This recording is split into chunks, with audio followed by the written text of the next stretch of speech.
உங்களுக்கு ஒண்ணும் ஆகலையே? யார் இந்த ஹேண்ட்ஸம்? ஹலோ மேடம், இங்க இருக்கீங்களா இல்லையா? வேண்டாம் சொல்றதுக்கு பின்னாடி வந்து விட மாட்டேன்.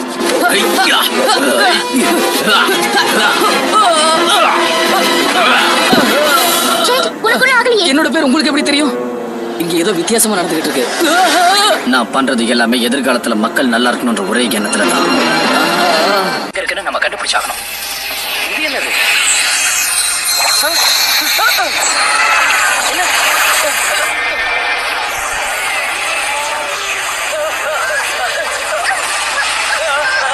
நான் இங்க வந்ததே உங்க எல்லாரையும் தோக்கடிக்கலாம். கெட்ட ஒயிட் ரேஞ்சர், அவன் யாருன்னு நம்ம கண்டுபிடிச்சாகணும். அவனுக்கு என்ன தேவை?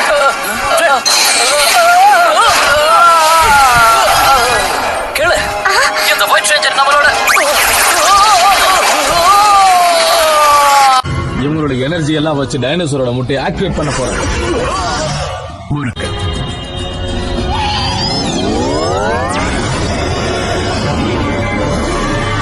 ஸ்டூடெண்ட்ஸ் பார்க்க ஒன்னும் 80 வயசு மாதிரி தெரியல. சீக்கிரமா போய் ரெஸ்ட் எடுத்துக்கோ. நான் பாத்துக்கிறேன். இன்னைக்கு நீ பார்க்க வித்தியாசமா இருக்க. என்ன விஷயம்? நான் நியூ ஸ்டைல் ட்ரை பண்ணிருக்கேன். ஏன் பிளாக் ரேஞ்சர் வசப்படுத்தணும்னு பாக்குறியா? அவனுக்கு தான் உன்னை சுத்தமா பிடிக்காது. ஓவரா பேசாத. ஒரு முறையாவது நீ உன்னை ப்ரூவ் பண்ணி காட்டு பாக்கலாம். இப்ப எப்படி இருக்கு? ரொம்ப நல்லா இருக்கு. நான் புது மனுஷனா ஃபீல் பண்றேன். நீ திரும்ப வந்ததுல எங்களுக்கு ரொம்ப சந்தோஷம். இனிமே நமக்குள்ள எந்த சீக்ரெட்டும் இருக்க கூடாது. ஓகே.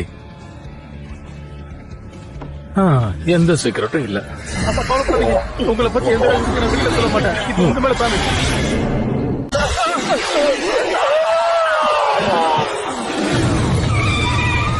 ஹலோ நண்பர்களே, நிச்சயமா உங்களுக்கு என்னோட உதவி தேவைப்படாதான் வந்தேன்.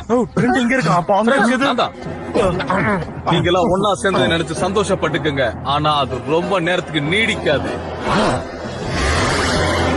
Okay, power down. என்னோட ரீடிங்ஸ் படி பார்த்தா நகரம் பூரா இந்த கெட்டது பரவி இருக்கு. இப்ப எப்படி இருக்கு? இந்த ப்ளூ பே ஹார்பரை அழிக்கணும். கெட்ட பவர் இந்த அது எப்படி சாத்தியமாகும்? கவலைப்படாத, உனக்கு உதவி செய்ய என் மாஸ்டர் தயாரா இருக்காரு. பயங்கரமான விஷயங்கள் நடக்க போகுது. மெசகாக் ஜெயிச்சானா எங்க அப்பாவை இழந்துருவேன்.